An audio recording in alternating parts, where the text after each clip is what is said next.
Hi, this is a demonstration video to show you what a form in the Smartsheet Government will look like. So here we have our re-engagement participant data spreadsheet, and you can see that you can go ahead and enter all the information across the rows here, right? And some organizations, some teams have thought that it might be easier to have a form. And so I have a form set up here that's attached to this specific spreadsheet. And so rather than putting the information across the row, at intake, I could go ahead and I could put in some information here. Whatever information I might have right at intake.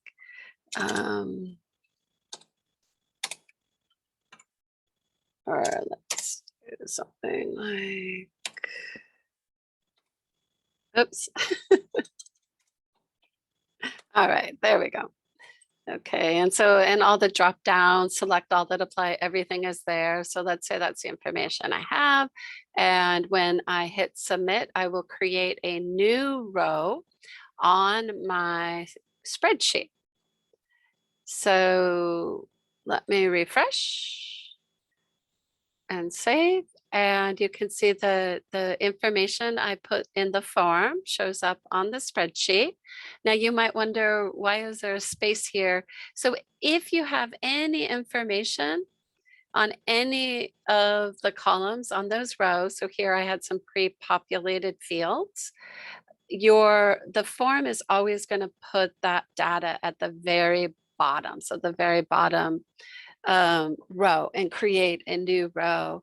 And then once I've got that information and I need to add new information, I can actually just keep working on, I can just keep working and adding my information there.